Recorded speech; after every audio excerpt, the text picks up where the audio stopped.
லோத்துக்கு மனைவியை பற்றி தான் பார்க்க போகிறோம். அவள் பின்னிட்டு பார்த்தா எப்படி, ஒரு சமயம் நான் எப்படி குடிச்சிட்டு இருந்தேன், எப்படி ஜாலியாக இருந்தேன், எப்படி சந்தோஷமாக இருந்தேன், எப்படி மனமகிழ்ச்சியாக இருந்தேன். இப்போ லோத்துக்கு மனைவி திரும்பி பார்த்தாளாம். இஸ்ரவேல் ஜனங்கள் அழகான மன்னா, தூதர்கள் உண்ணுகிற மன்னா, அந்த மன்னா யாரெல்லாம் சாப்பிட்டு பழக்கம் உண்டு?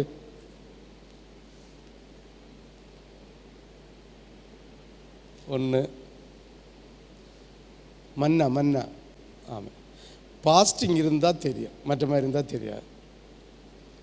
குறைஞ்சது ஒரு 3 மாதம் இருந்தால், 3 நாளாவது இருந்தால் கண்டுபிடிச்சிக்கலாம். சில வேளை ஒரு நாள் இருந்தாலும் கர்த்தர் நமக்கு ஆரோக்கியம் குறைவாக இருந்தால் தருவார். நம்ம தூங்கி கிடக்கும்போ ஒரு கரம், எனக்கு அப்படி தான் அப்பப்போ கிடைக்கும். 2 நாள் 3 நாளைக்கு ஒருக்கா ஒரு ஒரு ஒரு ஒரு கரத்தில் ஒரு சின்னதாக இருக்கும், வெளுவெளுன்னு இருக்கும். நம்மளை அறியாமலே வாயில் வைப்பார். சாப்பிட்டா மறுநாள் காலத்தை எழும்பும்போ அப்படி இருக்காங்க. 10 புரோட்டாயும் தின்னி ஒரு 2 இறைச்சியும் தின்ன கச்சாப்பு கிடைச்சான்.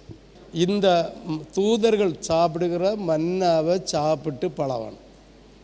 ஆமேன். இதை சாப்பிடாதவர்கள் முட்டாளுன்னு சொல்ல. முட்டாளுன்னா அறிவு கெட்டவர்கள். ஆண்டவர் சமூகத்தில் 3 நாள் 9 நாள் 10 நாள் 15 நாள் 20 நாள் அப்படி போனோன்னு இல்லை, மேக்சிமம் 9 நாள் வரை இருங்க. ஆண்டவர் சொன்னால் 21 நாளும் இருக்கலாம், 40 நாளும் இருக்கலாம். ஆமேன். ஹல்லேலூயா, ஹல்லேலூயா. ஆண்டவர் சொன்னால் 20 நாளும் இருக்கலாம், 9 நாள் வரை ஸ்தோத்திரம் பண்ணி ஆண்டவரேன்னு விழிச்சு இருந்துடலாம். ஆமேன். அது தேவனுடைய இரக்கம். உபவாசம் இருக்கிறதெல்லாம் தேவனுடைய இரக்கம். இருங்கள், அதுக்கு ட்ரை பண்ணுங்கள். உபவாசம் இருக்காமல், அதாவது நம்ம சரீரத்தை கண்ட்ரோல் பண்ணாமல் ஒன்றும் வாங்க முடியாது. ஆமேன். ஹல்லேலூயா. சரி, இப்போ லோத்து என்ன செஞ்சான்? கீழ்ப்படியாமல் இருந்தது நிமித்தம் அவங்க குடும்பம் போச்சு. இப்போ நம்ம யாருக்கிட்ட வரோம்? லோத்துக்கு மனைவி. உப்பு தூணாவன பொம்பளை. ஏன் உப்பு தூணாவனா? இந்த உலகத்தை பின்னிட்டு பாராது. இந்த லோத்துட்ட சொன்ன வார்த்தை, லோத்துக்கு மனைவிட்ட ஆண்டவர் கையை பிடிச்சு இழுத்து, அந்த சோதம் குமாரம் பட்டணம் தீக்கரையாக போகுது, எல்லாரும் செத்து போகணும், நீ இழுத்து கொண்டு வெளியில் விட்டு சொன்னார், பின்னிட்டு பாராதேன்னு. அவள் எப்படி பின்னிட்டு பாராத இருப்பா? ஆண்டவர் சொல்கிறாரு, அந்த இடத்துக்குள்ளே வச்சு சொல்கிறாரு, அவன் லோத்து, நீயும் மனைவியும் பிள்ளைகளும் மருமக்களும் யாராவது சொந்த பந்தம் இருந்தால் எல்லாரையும் இழுத்துட்டு போன்னு சொல்கிறார். இந்த இடத்த, அந்த வசனத்தை வாசிக்கும்போது ஆண்டவர் எவ்வளோ இரக்கம் சொல்கிறார் பாருங்களா. நீயும் உன் மனைவியும் பிள்ளைகளும் மருமனும், இந்த பொண்ணு மாப்பிள்ளை பார்த்து வச்சிருக்குல்ல, அந்த மருமகனும் சொந்த பந்தமும் சேர்ந்து என்ன செய்யுங்க? வெளியில் போங்க. இது லோத்துக்கு பொண்டாட்டியை கொண்டு வரக்கே பெரிய ஒரு பாடாச்சு, மக்களை இழுத்துட்டு வரக்கே பெரிய பாடாச்சு. பிறகு வர முடியாது, நின்று வரக்கு காலதாமதம் ஆனோன்னு என்ன செய்கிறான்? கையை பிடிச்சி இழுத்து வெளியில் விடுகிறான். லோத்துக்கு பொண்டாட்டிகிட்ட சொல்கிறான், நீ என்ன செய்யாத, உலகத்தை பின்னிட்டு பார்க்க. அப்போ இயேசு நம்மளை கையை பிடிச்சி இழுத்து சபைக்குள்ளே கொண்டு வச்சு நம்முடைய பாடை மாற்றி உபத்திரவத்தை மாற்றி அவருடைய ஆசீர்வாதத்தை தரும்போது, உலகத்தை பின்னிட்டு பார்க்காத, உலக ஆசீர்வாதத்தை பின்னிட்டு பார்க்காத, உலகத்தினுடைய சூழ்நிலையை பின்னிட்டு பார்க்காத, உலகத்தினுடைய இச்சைகளை பின்னிட்டு பார்க்காம எங்கே போனோம்? கர்த்தர் காண்பிக்கிற இடத்துக்கு போனோம். பாக்கியவான். ஆமேன். ஹல்லேலூயா. அப்போ இந்த உலகத்தை பின்னிட்டு பாராதேன்னு யார்கிட்ட சொன்னார்? லோத்துக்கு மனைவிட்ட சொல்லி கையை பிடிச்சி இழுத்து விழுறா. அவள் எப்படி பார்க்காம இருப்பா? பாருங்க, 2 மருமக்கா அங்கே இருக்கணும், நல்ல வீடு இருக்குது, செழிப்பு இருக்குது. இருந்தாலும் இந்த பாஸ்டருக்கு, யார் பாஸ்டருக்கு கையை பிடிச்சி இழுத்து விட்டார்ல தெரியுமா? பாஸ்டர் யார்? ஆண்டோடைய தூதன். அவனுக்கு கிறுக்கு. நாங்கள் செழிப்பாக வாழ்ந்துட்டு இருந்தோம். லோத்துக்கு மனைவி 100க்கு 100 நம்பி இருக்க மாட்டா. என்னென்னு தீ கொளுத்த போறாருன்னு சொல்லிட்டு நம்பவே இல்லை. அக்கினி இறங்கன்னு நம்பி இருக்கவே மாட்டா. இன்றைக்கி கிறிஸ்தவர்களும் அதுதான். ஆமேன். ஞானம் உள்ளவர்கள் புரிந்து கொள்ளுங்கள், ஆண்டவர் அந்த அந்த அந்த கடைசி காலத்தை பற்றி தான் பேசுகிறான். சோதம் குமாரம் பட்டணத்தை தீக்கரையாக்க வேண்டி இறங்கி வாராரு. ஒரு விசை கூட பரீட்சை பார்க்க, ஒரு விசை கூட. இந்த தேசம் அழிவதற்கேற்ற பாவம் தேசத்தில் பூர்த்தியாச்சா என்று அறிவதற்காக வாராரு. அவரையே விபச்சாரம் செய்யக்கு எவ்வளோ துணிச்சல் பாருங்க. தெய்வத்தையே விபச்சாரம் செய்யக்கு எத்திரி 1 2 ஊரே கிளம்பி நிற்குது. மேரேஜ் ஆகாத பொண்ணை கொடுத்த பிறகு வேண்டாம், எங்களுக்கு நியாயத்தை கற்பிப்பதற்கு நீ யார், பரதேசியா வந்த நீ யாருன்னு இவனை கொல்ல நிற்கணும். ஆமே, அந்த தேசத்தில் உள்ளவதான் யாரு? அந்த தேசத்தோடு பழக்கப்பட்டவதான் யாரு? லோத்துக்கு மனைவி. ஆமே, 100க்கு 100 சொல்கிறேன், அது பைபிள் அப்படி கிடையாது, என்னுடைய சிந்தனையில் சொல்கிறேன். 100க்கு 100 1% கூட மாற்றம் இல்லை. லோத்துக்கு மனைவியும் நம்பி இருக்க மாட்டா, இப்போ இயேசு இந்த இடத்தை அழிப்பாருன்னு நம்பி இருக்க மாட்டா. இன்றைய கிறிஸ்தவர்கள் சிந்திக்கிறது போல சிந்திக்கவே மாட்டா. யாரு சிந்தித்திருக்கவே இருந்திருக்க மாட்டா. யாரு? லோத்துக்கு மனைவி. அழிப்பாரம் பார்ப்போம், கையை பிடிச்சி இழுத்து கொண்டு விட்டு 5 செகண்ட் கழியலை இடக்கூட்டத்துக்கு ஒன்றும் போகல.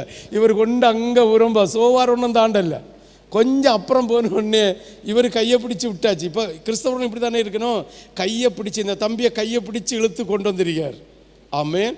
நீ இருந்தால் செத்து போவ மக்கா, அதனால எப்படியாவது நீ வந்துரு, உன் அப்பாய்க்கு சூழ்நிலை உனக்கு வராமல் இருக்கணும், குடும்பத்தில் இருக்கிற எல்லா மந்திர கட்டம் போகணும், இல்லை குடும்பத்தில் இருக்கிற வணங்கி வந்த சாபக்கட்டு போகணும். நீ கையை பிடிச்சி இழுத்து கொண்டு வந்து சபையில் கொண்டு வச்சா இனி என்ன செய்யப்படாது? சாராயத்தை நாடப்படாது, புகையிலையை நாடப்படாது, விபச்சாரத்தை நாடப்படாது, விக்கிரகத்தை நாடப்படாது, உலகத்தை நாடுனா சாவுதான். யார் செத்தது? லோத்துக்கு மனைவி உப்பு தூணா மாறினா. அவளுக்கு இருதயம் பூரா எங்கே இருந்து? இன்னைக்கு கிறிஸ்தவர்களுக்கு இருதயம் பூரா எங்கே இருக்கு? எத்தனை ரூபா சம்பாதிச்சணும், எப்படி சம்பாதிச்சணும், என்ன எவ்வளோ சம்பாதிக்கணும், எனக்கு மோனுக்கு எவ்வளோ சம்பாதிச்சு வச்சணும், மகளை கட்டி கொடுக்கும்போது எவ்வளோ கொடுக்கணும், அப்படி தான் நமக்கு இருக்குது. அப்போ நல்லா புரிஞ்சுக்கணும்.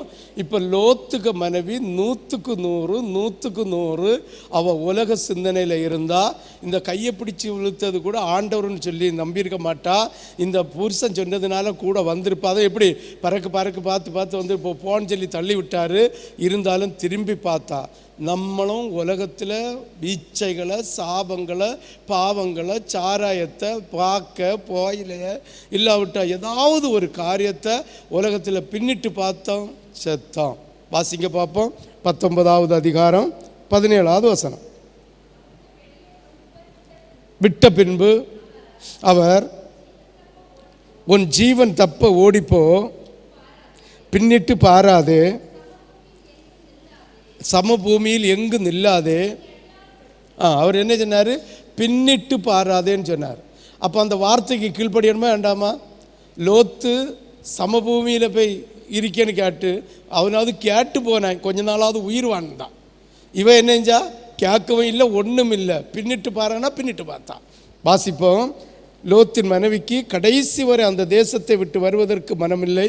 இன்னும் உலகத்தில் கிறிஸ்தவர்களுக்கும் உலகத்தின் இன்பத்தையும் ஆடம்பரங்களையும் விட்டு வர முடியவில்லை. ஆதலால் வாசிங்க பார்ப்போம். ஆதியாகமும் 19வது அதிகாரம் 23 25 வரை 26 வரை. லோத்து சோவாருக்குள் வரும்போது பூமியின் மேல் சூரியன் உதித்தது. அப்பொழுது கர்த்தர் சோதோமின் மேலும் குமாராவின் மேலும் கந்தகத்தையும் அக்கினி வருத்தினார். இன்றைக்கும் ஆட்கள் அது எப்படி மொத்தத்தில் கந்தகம் வர முடியும், உலகம் மொத்தத்தில் எப்படி அழிய முடியும், எந்த சூழ்நிலையில் அழிய முடியும்னு ஆச்சரியப்பட்டது மட்டுமில்லை, சந்தேகப்பட்டு கொண்டிருக்கிறார்கள். உலகத்தில் என்ன இருக்கிறாங்க? சந்தேகப்பட்டு கொண்டிருக்கிறாங்க. நான் இத்தனை வருஷம் ஆச்சு, அன்னைக்கே பாஸ்டர் இப்படி தான் சொல்லிட்டு இருக்காரு, ஏதோ கர்த்தர் சீக்கிரமாக வரப்போகிறார், கர்த்தர் சீக்கிரம் வரல, வரட்டு பார்ப்போம். இது யாரும் லோத்துக்கு மனைவியை பார்ப்போம். வந்த பிறகு ஆச்சரியப்பட்டு, ஐயோ எனக்கு பொண்ணு அங்கே இருந்து, எனக்கு பொருள் அங்கே இருந்து, நான் சம்பாதிச்ச கார் இருந்து, சம்பாதிச்ச குதிரை வண்டி இருந்து, மாட்டு வண்டி இருந்து, காளை வண்டி இருந்து, ஐயோ ஆடுகள் நின்றுது, குதிரைகள் நின்றுது, கொந்தம் நின்றுது, குந்தம் நின்றுன்னு யார் திரும்பி பார்த்தா? இந்த பொம்பளைகளுக்கு இருதயமே சம்பாரித்து வைக்கிற ஆஸ்தியை மேலே தான் இருக்கும். ஒரு தடவை ஞாபகம் இருக்கா, சின்ன பாஸ்டர் கதவு பூட்டியம் 10-30 லட்சம் ரூபாய்க்கு சாதனம் கிடக்கு கடையில். ராத்திரி ஒரு 11 மணி இருக்கும், கேட்டை இழுத்து பூட்டியம். ஒரு சைடை இழுத்து சேர்த்து வச்சாச்சு, பூட்டு போட்டாச்சு. மறு சைடை இழுத்து வைக்கணும். கிட்டத்தட்ட முக்கால்வாசி வந்தோன்னா கர்த்தருடைய குரல் கேட்குது, நீ கதவை பூட்டாத. அப்போ பின்ன யோசிக்கேன், ஆண்டவர் இப்படி சொல்லுவாரா, கதவை பூட்டுண்டான்னு சொல்லுவாரா? திரும்பச்சின்னு கையை வைக்கும்போது கீழ்ப்படிய மாட்டியோன்னு கேட்டார். பூட்டையும் சாவியும் முன்ன இருந்த பீன்ஸுக்கு மேலே போட்டுட்டு எஸ்கேப். வர வர சொல்லிட்டு வந்தேன். எனக்கு ஒரு சிந்தனை என்னென்னா, ஏதோ ஊழியக்காரன் சாப்பிட வகை இல்லாமல் இருக்கிறான், ஆண்டவர் இந்த இடத்த காட்டி கொடுப்பார், இங்கே வந்து கார்லிஸோ அரியோ முட்டாயோ ஏதாவது முட்டைகிட்டே எடுத்துகிட்டு போவான், எது திருடு போனாலும் வெளியில் சொல்லப்படாது, வெளியில் சொல்லப்படாதுன்னு சொல்லிட்டு வந்தோம். கடா வந்துட்டேன். அம்மையும் பேக்கில் ஓடி குடுன்னு வருது. வந்து என்னஞ்சாச்சு, குளிச்சாச்சு, எடுத்தாச்சு, ஜோம் பண்ணியாச்சு. அன்னைக்கு சென்னைக்காக ஏதோ கொஞ்சம் நேரம் ப்ரேயர் பண்ணினோம். அந்த பேரோட வச்சு ஜோம் பண்ணினோம். ஜோம் பண்ணி முடித்த உடனே என்னஞ்சாச்சு, நான் உறங்கி அதிகாலையில் எழும்பி ஆண்டவர் சமூகத்தில் இருந்தேன். எல்லாம் செஞ்சாச்சு. எனக்கு அந்த சிந்தனையே விட்டு போச்சு. விடிய காலம் எழும்பி நான் ஒருங்கி சட்டையெல்லாம் போட்டுட்டு வெளியில் வரக்கு நிற்கும்போது அம்மா சொல்லுது, கேட்டு பூட்டாத வந்து கடை பூட்டாத வந்தோம். 2-3 தடவை வண்டி நின்ன மாதிரியெல்லாம் சவுண்டு கேட்டேன்னு. அப்போ என் பொண்டாட்டி என்ன செய்யலை, உறங்கவே இல்லை. 30 லட்சம் ரூபா இல்லை, எவனாவது திருடின்னு போயிட்டா. லோத்துக்க மனைவியும் இப்படி தான் இருந்து. ஆமென், ஹல்லேலூயா. எங்கே உங்கள் பொக்கிஷமோ அங்கே உங்கள் இருதயம். இன்றைக்கி நம்ம யாரையும் பேர் தெளிச்சல, இதில் இருக்கிறதுல 10 பேர் இருந்தால் 9 பேரும் எங்கே உங்கள் பொக்கிஷமோ அங்கே உங்கள் இருதயம். எங்கே வேலை செய்கிறீங்களோ அங்கே இருதயம், எங்கே தொழில் செய்கிறீங்களோ அங்கே உங்கள் இருதயம். உங்கள் அந்த அந்த அந்த இதில் தான் இருதயம் 100 இருக்கே தவிர ஏதோ 10 கொன்று விதிவிலக்காக இருக்கலாம். அதுவும் நம்பிக்கை எனக்கு சொல்ல தெரியல, விதிவிலக்காக இருக்கலாம். ஆமென், விதிவிலக்காக இருக்கலாம். அதனால் நான் ஆணிதரமாக சொல்லாதது என்னென்னா, கடைசி அட்டண்டன்ஸ் போட்டே ஆகணும். புரியுதா உங்களுக்கு? நான் தப்புன்னு சொல்லலை, உலக பிரகாரம் தப்பு. ஆமென், ஆவிக்க பிரகாரம் தப்பு. அப்போ இருதயம் எங்கே இருக்குது? கடைசி அட்டண்டன்ஸ் போடல, இங்கே ஒரு பனிஷ்மெண்ட் கிடச்சிருமோ, ஏதாவது ஒன்று கிடச்சிருமோ, ஒரு வேளை தாண்டி போனதால சொல்லி வீலண்டு காலம் எழும்பும்போ பிறண்டு கால் எழும்பி நடக்க முடியாத சூழ்நிலை ஆச்சு. எப்படி போய் அட்டண்டன்ஸ் போடும்? அப்போ இப்படிப்பட்ட சூழ்நிலையை நினச்சி நம்ம என்ன செய்யணும்? ஒரு மெடிக்கல் லீவ், அவ்வளோதான், முடிஞ்சு போச்சு. ஏதாவது ஒன்று செய்து விட்டுறான். என்ன வரும்? யோசுவா பிரதர் சொல்லுங்கள் பார்ப்போம். பரலோகம் எங்கே இருக்கோ அங்கே தான். ராஜேஷ் பிரதர் சொல்லுங்களா? அப்போ அதுக்கு தான் நாங்கள் வேலையில் நேரத்தை ஓடி வந்தோம். அப்படி இல்லை, நம்முடைய இருதயம் எல்லாம் பரலோகத்தில் நேரம் இருந்தால் இந்த உலகத்துக்குரிய காரியத்தை எல்லாம் கர்த்தர் கண்மணி போல பாதுகாப்பார். யாருக்கெல்லாம் புரியுது? இப்போ நம்ம உலகத்தில் எப்படி இருந்தோம் இல்லையா, எப்படியெல்லாம் வாழ்ந்தோம், எப்படியெல்லாம் ஆட்டம் போட்டோம். அப்போ நமக்கு ஒரு பாடு, அதாவது ஜீவிக்க பணம் இருந்தும் சமாதானம் இல்லாமல், சிலவங்களுக்கு பணம் இல்லாமல் தற்கொலை, இப்படி பல மரணத்துக்கு விளிம்பில் இருந்துட்டு கர்த்தர் நம்மளை இழுத்து கொண்டு வந்திருக்கிறார். இனி இந்த இந்த இந்த இந்த உலகத்தில் உள்ள பொக்கிஷனில் இருதயம் போகலாமா? ஆறாறுன்னு நினைச்சப்படாது. 36 போய் நின்றுறான். நினைக்கணும் நமக்கு ஜீவன் அதுதான், ஜீவன் இல்லை, சாப்பாடு அதுதான். ஆனால் ஜீவனை பாதுகாக்கிறவன். உலகத்தில் மனுஷனுடைய சரீரத்தை கொல்லுகிறவனுக்கு பயப்படாத, ஆனால் ஜீவனை கொல்லுகிறவனுக்கு தான் பயப்படும். ஆமென். எந்த இடத்திலையும் கர்த்தர் நம்முடைய ஜீவனை பாதுகாக்க வல்லவராக இருக்கிறார். ஆமென் சொல்லலாமே. உற்சாகம் ஒரு அல்லேலூயா சொல்லலாமே. அப்போ அந்த ஆடம்பரம், அந்த செழிப்பு, அந்த அந்த அந்த காரியத்தில் கண்ணாக இருந்தால், வாசிங்க பார்ப்போம். 19 அதிகாரம் 23 26 வரை. வரும்போது உதித்தது மேலும் மேலும் ஆ ஆ ம் ம் ம் புரியுதா? அவள் குடித்த வெள்ளத்தில் கூட நினச்சிருக்க மாட்டா அந்த தேசம் இப்படி அக்கினி இறங்கி அழிஞ்சு போவேன். இன்னத்த கிறிஸ்தவர்களும் அப்படி தான். பெந்தேகோஸ்து கிறிஸ்தவரும் சரி, எந்த கிறிஸ்தவரும் சரி, அப்படி ஒரு சிந்தனை அவங்களுக்கு வராது. பாப்பம் அப்படி தான். கொஞ்சம் கொஞ்சம் உலகத்தில் இருந்தால் என்ன, இதுதான் சிந்தனை. ஆமேன். அவள் திரும்பி பார்த்தா அப்படியே உப்பு தூண் ஆக்கினான். ஆமேன். அந்த உப்பு தூண் இப்போ இருக்கா இல்லையா? இருக்கு, திருஷ்டாங்கப்படுத்தி வச்சிருக்கு. புதிய ஏற்பாட்டு கால கிறிஸ்தவர்கள் போய் பார்த்தா அந்த உப்பு தூண் அதில் எழுதி வச்சிருக்கோமா என்னென்னு, லோத்தின் மனைவின் தூணு. அதை தொட்டு நக்கி பார்த்தா உப்பு வரும்.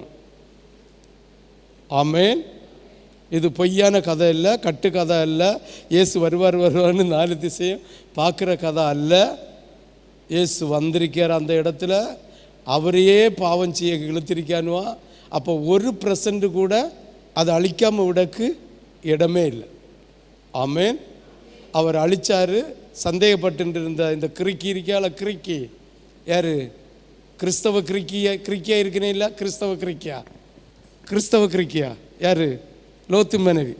இஸ்ரவேல் தானே, லோத்துக்கு மனைவி தானே, கிறிஸ்தவ தானே. இந்த கிறுக்கி இருக்காளே, அப்படி பார்த்தா நின்ன நிலை தான் முடிஞ்சு. ஆமே. எனக்குள்ளே பார்க்க என்ன தோணுதுன்னு தெரியுமா?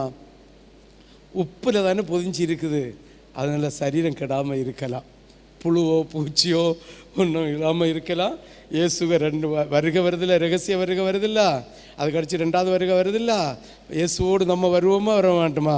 மேகம் மீதில் இயேசு ராஜன் வேகம் பாராரே, மேகம் மீதில் இயேசு ராஜன் வேகம் பாராரே, ஆயத்தமுள்ளோரை ஆதாயம் சேர்க்க அவரை வாராரே, ஆயத்தமுள்ளோரை ஆதாயம் சேர்க்க அவரே வாராரே, மேகம் மீது இயேசு ராஜன் வேகம் வாராரே, மேகம் மீது இயேசு ராஜன் வேகம் வாராரே, பாடுபட்டோர்க்கு பலன் அளிப்பாரே, பாடுபட்டவர் தாமே, பாடுபட்டோர்க்கு பலன் அளிப்பாரே, பாடுபட்டவர் தாமே, கூடும் நமக்கோ குறைவுள்ள பலனை கூவிய தழுந்திடுவா, கூடும் நமக்கோ குறைவுள்ள பலனை கூவிய தழுந்திடுவா, மேகம் நீரில் இயேசு ராஜன் வேகம் பாராரே, மேகம் நீரில் இயேசு ராஜன் வேகம் பாராரே. அவரு கூட வருவோம் தெரியுமா? ரகசிய வரையில் எடுபட்டு போயிடும் இல்லை. அப்போ பகிரங்க வருகையில் தூதர்களோட பரிசுத்தவான்களோட யாரெல்லாம் வர போகிறோம்? நம்ம எல்லாம் வர போகிறோமா இல்லையா? வரும்போது அந்த உப்பு தூணை கர்த்தர் உடைச்சி, இது என்னுடைய கற்பனை, அங்கே பைபிள் அப்படி இருக்கான்னு கேட்டக்கூடாது. உப்பு தூணை உடைச்சி, பாத்தியம்மக்கா நான் சொன்னேன் இல்லை, இவ தான் அந்த யார்? லோத்துக்க மனைவி. இந்த உப்பு தூணை உடைச்சி நியாய தீர்ப்பில் என்ன செய்வார்? கொண்டிருத்தி எங்கே கொண்டு வைப்பார்? ஒரு எஸ்கியூஸ் கொடுப்பார். பேய்களுக்கு போய் உபதேசம் கொடுத்த தேவன். அப்போ உப்பு தூணில் இருந்த லோத்துக்க மனைவிக்கு சுவிசேஷம் கொடுத்து கொண்டு போவாரா, கொண்டு போக மாட்டாரா? பிச்சு போடுவோம், பிச்சு முடியாது. ஆமே. உலகத்தை திரும்பி பார்த்து செத்தவங்க பரலோக ராஜ்யத்துக்கு போக முடியாது. ஒருவேளை திரும்பி பார்த்து உன் ஆயுசை நீட்டி வச்சு அதுக்கு அடுத்து கர்த்தருடைய இறக்கத்தில் ஒன்று அடித்து உடைச்சி மனம் திரும்ப வச்சா கொண்டு போகலாம். இது செத்தாச்சு. இனி செத்த பிறகு இவளுக்கு ஆண்டவரே கையை பிடிச்சி இழுத்துருக்காரு. அப்போ திரும்பி பார்த்து ஜீவனை நஷ்டப்படுத்தினவங்களுக்கு மீட்பு இல்லை, மீட்பு இல்லை.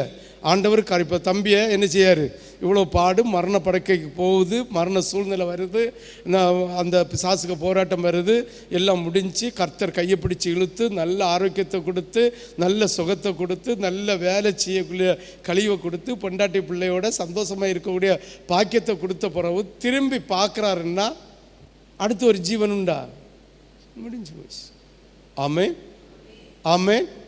அடுத்த ஜீவன் இல்லை, அதுக்கு ஒரு எக்ஸ்கியூஸு இல்லை. ஹல்லேலூயா. யாருக்கெல்லாம் விளங்குது? விளங்குறவங்க மட்டும் ஒரு அல்லேலூயா சொல்லலாமே. புரிஞ்சவங்க ஒரு அல்லேலூயா சொல்லலாமே. புரியாதவங்க சொல்லுங்களா இல்லையா? அப்போ ஆண்டவர் கையை பிடிச்சி இழுத்து விட, அது சொல்லி கீழ்ப்படியல்ல, கையை பிடிச்சி இழுத்து விட்ட பிறவும் அவளுக்கு அந்த உலகத்தை, உலகத்தின் ஆடம்பரத்தை, உலகத்தின் ஐஸ்வர்யத்தை, உலகத்துக்கு ட்ரெஸ்ஸை, உலகத்துக்கு பொண்ணை, உலகத்துக்கு வெள்ளியை, உலகத்தினுடைய ஆடம்பரத்தை எல்லாம் நினச்சி பார்த்தா, திரும்பி பார்த்தா உப்பு தோணாவின. அப்போ ஆண்டவருடைய ஞானஸ்தானம் எடுத்த பிறகு உலகத்தில் அந்த குட்டி இப்படி தெரியுது, இந்த குட்டி இப்படி தெரியுது, அந்த பயில கூட அவள் கதாடிச்சிட்டு இருக்கான்னு நினச்சிட்டு நம்மளும் அதில் இறங்கினா செத்தான். ஆமென், ஹல்லேலூயா. பாருங்க, இயேசு லோத்தின் மனைவியை நினைத்து கொள்ளுங்கள் என்று புதிய ஏற்பாட்டில் சொல்லியிருக்கார். லோத்துக்கு மனைவியை என்ன செய்யணுமா? உலகத்தை, ஐஸ்வர்யத்தை, தங்கத்தை, வெள்ளியை, பொன்னை, சொத்தை, வேலையை, காரியங்களை பின்னிட்டு பார்த்தவங்களுக்கு திருஷ்டாங்கப்படுத்தி உப்பு தூணை வச்சிருக்கிறது, திருஷ்டாங்கப்படுத்தி புதிய ஏற்பாட்டு காலத்தில் உனக்கும் எனக்கும் ஞாபகப்படுத்தி தரும்படியாக. வாசிங்க பார்ப்போம். லூக்கா எழுதின சுவிசேஷம் 17வது அதிகாரம் 28 33 வரை. லூக்கா 17 28 23 வரை. லோத்தின் நாட்களில் நடந்தது போல நடக்கும். ஜனங்கள் புசித்தார்கள், குடித்தார்கள், கொண்டார்கள், பெற்றார்கள், விற்றார்கள், நட்டார்கள், கட்டினார்கள். நல்லா புரிஞ்சுடுங்க. லோத்து காலத்தில் சோதோம் குமாரம் பட்டணத்துக்கு எப்படி நடந்ததோ அதே மாதிரி தான் இந்த காலத்தில் எனக்கு நடக்கும். ஆண்டவருடைய கிருபையினால், ஆண்டவருடைய இரக்கத்தினால அவர் வீடு தேடி வந்து என்ன செய்வார்? வீடு தேடி வந்து என்ன செய்வார்? கரம் பிடிச்சு கொண்டு வருவார். ஆமென். அதான் லோத்தின் காலத்தில் நடந்தது போல நடக்கும். சோதோம் குமாரா பட்டணத்துக்கு என்ன நடந்ததோ அதே மாதிரி நடக்கும். லோத்து காலத்தில் கூட தண்ணினால் அழிஞ்சது. நோவா காலத்தில், லோத்து காலத்தில் எப்படி நடக்கும்? அக்கினியும் கந்தகமாக எரியும். ஆமென், ஹல்லேலூயா, ஹல்லேலூயா. எத்தனாவது வசனம் வாசித்தா? 28 வாசித்தியா? 29 வாசி. லோத்து சோதோமை விட்டு புறப்பட்ட நாளிலே வானத்திலிருந்து அக்கினியும் கந்தகமும் வருஷிக்க பண்ணி எல்லாரையும் அழித்து போட்டு தான். பயிர் வகை எல்லாம் எல்லாம், ஒரு ஆடு மாடு, ஒரு குருவி, ஒரு சிட்டுக்குருவி கூட கிடையாது. எப்படி? சிட்டுக்குருவியோட மரம், செடி, கொடி எல்லாம் அழிஞ்சு போச்சு. ஆமென். இந்த கதை உங்களுக்கு நம்பிக்கை இல்லைன்னா நேர எருசலேமுக்கு போங்க, அங்கே உப்பு தூணை போய் தொட்டு நக்கிட்டு வா. ஆமென், அப்படிதானே? போயிட்டு சந்தேகத்தை தீர்த்துட்டு வாருங்க. ஏன்னா தோமா வந்த தேசம் தானே நம்ம கன்னியாகுமரி தேசம். யார் வந்தது? தோமா சீசன் வந்தவன் தானே. ஆண்டவரை தொட்டு பார்க்காம அவனுக்கு நம்பிக்கை வரல. அவனுக்கு சுவிசேஷத்தை ஏற்றுக்கொண்ட நம்ம கன்னியாகுமரி ஜனங்களில் அநேகம் பேருக்கு தொட்டு பார்த்து விசுவாசிக்கிற கூட்டமாக இருக்குது. அதனால நேரம் எங்கே போனோம்? எருசலேமுக்கு போனோம். உப்பு தூண் இருக்க இடத்த போய் பார்க்கணும். உப்பு தூணு தானான்னு பைய சும்மா தொட்ட வராது. நாக்கில் தண்ணி வச்சு பைய தொட்டு நாக்கில் வச்சு பார்க்கணும், உப்பு இருக்கான்னு பார்க்கணும். அப்படியாவது விசுவாசித்து மனம் திரும்பி இந்த கடைசி காலத்தில் பாதுகாத்து கொள்ளுங்க. ஆமென். ஜீவனை பாதுகாத்து கொள்றது. ஹல்லேலூயா. யாருக்கெல்லாம் விளங்குது? வாசி, அந்த 29 வரைக்கும் வாசி. புறப்பட்ட நாளிலே அக்கினியும் கந்தமும் வரிசிக்க பண்ணி எல்லாரையும் அழித்து போட்டது. 30 வாசி. லோத்து தேசத்தில் எப்படி நடந்ததோ அப்படி தான் நடந்துட்டு இருக்கு. ஆமென், ஹல்லேலூயா. எல்லா சாபமும், எல்லா பாபமும், எல்லா அக்கிரமும் நடந்துட்டு இருக்கு அப்படி. ஹல்லேலூயா. அப்போ பாருங்க, அது வாசியத்தில் 30 வாசி. மனுஷகுமாரன் வெளிப்படும் நாளில் அப்படியே நடக்கும். 31 அந்த நாளிலே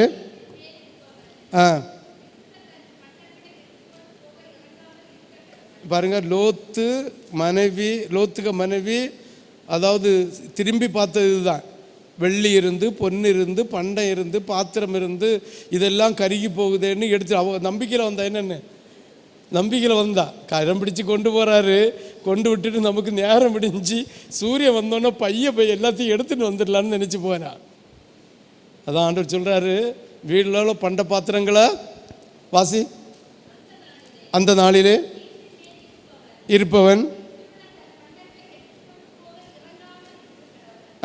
32 வயல் இருக்கிறவன்.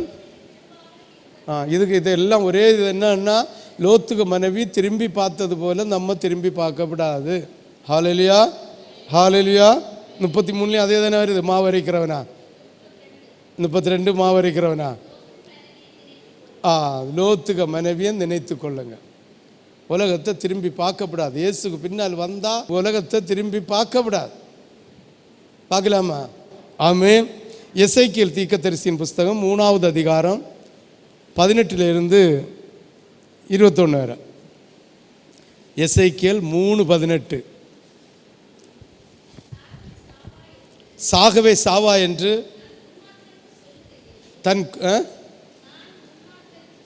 நான் துன்மார்க்கனுக்கு செல்கையில், நல்லா புரிஞ்சுலுங்க, லோத்துக்க மனைவியை குறித்து சொல்லி ஆண்டவராகிய தேவன் எச்சரித்து அதுக்கும் கீழ்ப்படியாமல் இருக்கிற ஆண்டவருடைய பிள்ளை என்று ஒரு கள்ள வேஷம் போட்டு இருக்கிற உங்களுக்கு தான் கர்த்தர் சொல்லுகிறார்.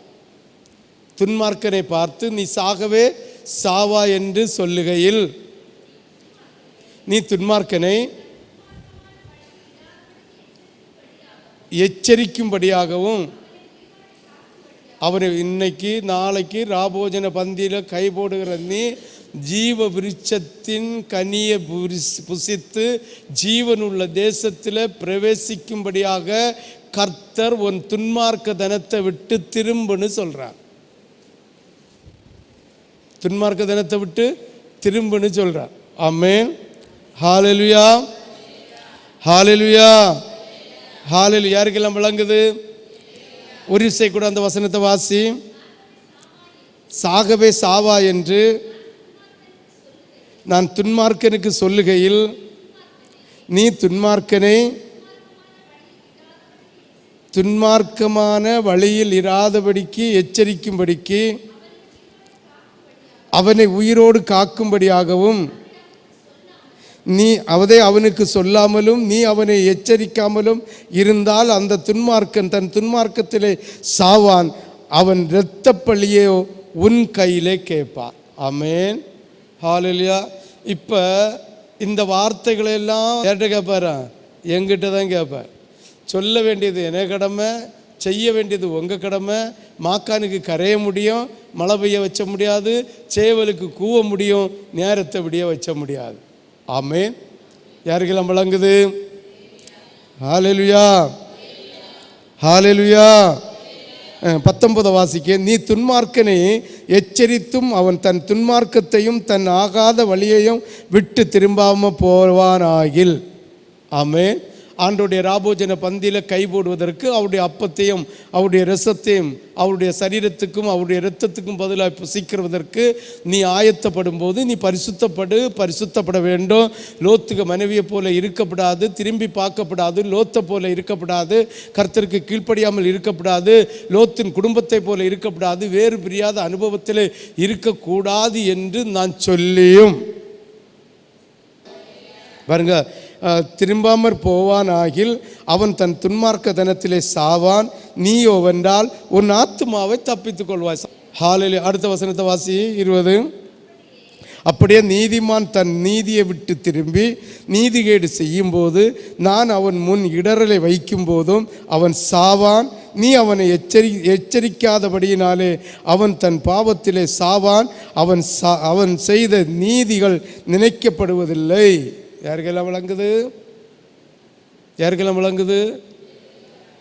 1000 பிரசங்கம் பண்ணியும் 1000 ஆத்துமாதாயம் செய்தும் 1000 சுவிசேஷம் அறிவித்தோம் 1000 பேரை ரட்சித்தோம். இப்படிப்பட்ட தேவனுடைய பிள்ளைகள் ஆண்டுடைய வார்த்தைக்கு கீழ்ப்படியாமல் போனால் நம்ம செய்த நீதி நம்மளை பாதுகாக்காது. ஆமென். ஹalleluya. அதுதான் வேதம் சொல்லுது. நீதிமானே ரட்சிக்கப்படுகிறது அரிதென்றால் நீயும் நானும் எங்கே போய் நிற்க போகிறோம்? ஹalleluya. ஹalleluya. ஹalleluya. ஹalleluya. வாசி 20. அவன் தன் பாவத்திலே சாவான். அவன் செய்த நீதிகள் நினைக்கப்படுவதில்லை. அவனுடைய இரத்த பழியையோ உன் கையிலே கேட்பேன். நீதிமான் பாவம் செய்யாதபடிக்கு நீ நீதிமானை எச்சரித்த பின்பு. நீதிமான யாரு? அவனுக்கு தலையில் 2 கொம்பு இருக்கும், வாலில் ஒரு வால் இருக்கும், காலில் நல்ல ஷூ போட்டிருப்பான், நல்ல லிங்கி ஏதாவது வானத்தில் 2 பொத்து வந்து விழுந்திருப்பான். அவன் தானே சீசர்கள் தேவனுடைய மூழ்கி ஞானஸ்தானத்தை எடுத்து அவருடைய பரிசுத்த பந்தியில் கை போடுகிற அத்தனை பேரையும் கர்த்தர் நீதிமானாய் காண்கிறார். அப்போ இந்த எச்சரிப்பு சத்தம் யாருக்கு? மூழ்கி ஞானஸ்தானம் எடுத்தவங்களுக்கு, நாளைக்கு பந்தியில் கை போடுகிறவங்களுக்கு தான் இந்த வார்த்தை எல்லாம். ஆமென். நீதிமான் பாவம் செய்யாதபடிக்கு நீ நீதிமானை எச்சரித்த பின்பு அவன் பாவம் செய்யாவிட்டால் அவன் பிழைக்கவே பிழைப்பான். அவன் எச்சரிக்கப்பட்டான், நீயும் உன் ஆத்மாவை தப்புவித்தாய் என்றாய். சொன்னால் உலக மனுஷன் நம்மளை எதுக்கு தான் செய்வான்? திட்ட தான் செய்வான், பேச தான் செய்வான், பரிகாசம் அடித்தவன் அடித்தாத வழி போட்டு நம்ம இயேசு நம்மளை கொஞ்சத்தில் உண்மை உள்ளவனேன்னு சொல்ல. ஆமேன். ஆமேன். ஹalleluya. ரோமருக்கு எழுதின புஸ்தகம் 8வது அதிகாரம் 12-13. ரோமர் 8:12-13. ஆகையால் சகோதரரே,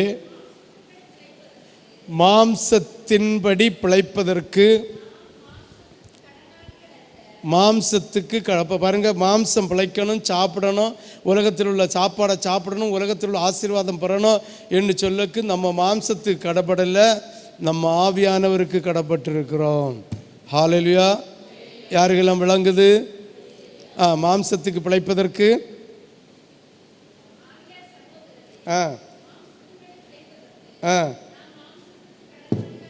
அல்ல,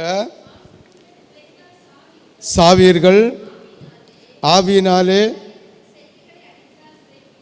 சரீரத்தின் செய்கைகளை, இது 2 வசனம் முடிஞ்சா, சரீரத்தின் செய்கைகளை அழித்தால் பிழைப்பீர்கள். ஆமென். லோத்துக மனைவியை போல, லோத்தை போல கீழ்ப்படியாமல் இருந்தால் செத்து போவோம். லோத்துக பிள்ளைகளை போல இருந்தால் நாசமாக போயிடுவோம். சந்ததியை சபிக்கப்பட்டு போவோம். லோத்தை போல உலகத்தினுடைய கிரியைகளை, தம்முடைய மாம்சத்தின் கிரியைகளை, கண்ணின் கிரியைகளை அழிச்சா நம்ம பாதுகாக்கப்படும். ஆமென். மதம் என்னதுக்கு? மதம்னா என்னது? மனுஷன் நல்லாவது. மனுஷனை நல்வழிப்படுத்தாத ஒரு மதம் மதம் அல்ல. துன்மார்க்க தனத்தை அனுபவிக்கிற மதம் மதம் அல்ல. மதம் என்றால் மனுஷனை நல்வழிப்படுத்துவதற்கு. மனுஷன் நல்வழிப்பட்டால் தேவனுடைய ராஜ்யத்தில் முக்தி பெற்று போயிருக்கலாம். நல்வழிப்படாவிட்டால் நரகத்துக்கு போகலாம். நீதிமான்களாக எண்ணுகிற உங்களை கர்த்தர் விழுந்து விடாதபடிக்கு லோத்தை ஞாபகப்படுத்தி தருகிறார். லோத்து தன்னுடைய மாம்சத்தின் கிரியைகளை அழிச்சாமல் உலகத்தை பின்னோக்கி பார்த்தா, இதே போல் உலக ஆசீர்வாதம், உலகத்தினுடைய சூழ்நிலை பின்னோக்கி பார்த்தால் நம்முடைய சரீரத்தின் வல்லமை அழிக்காமல் இருக்கிறோம். அதன்படி இருந்தால் ஆவியில் செத்து போயிடுவோம். நித்தியம் நமக்கு கிடைக்காது. இந்த ஆவியில் அழித்து போடாமல் இந்த ராபோஜன பந்தியில், நாளைக்கு உன்னதமான ராபோஜன பந்தியில் அவருடைய சரீரத்தையும் அவருடைய இரத்தத்தையும் நீ புசித்து பானம் பண்ணுவாயானால் உன்னுடைய ஆவியின் சரீரம் அழிந்து போகும். நீ மனம் திரும்பி செவி கொடுத்து பாவத்துக்கு மன்னிப்பு கேட்டு ஆண்டுடைய சமூகத்தில் நீ பந்தியில் கை போட்டால் உன்னுடைய ஆத்துமா ஜீவன் உள்ள ஆத்துமா இருக்கும் என்று ஆண்டவராகிய தேவன் உனக்கு வாக்கு தருகிறார்.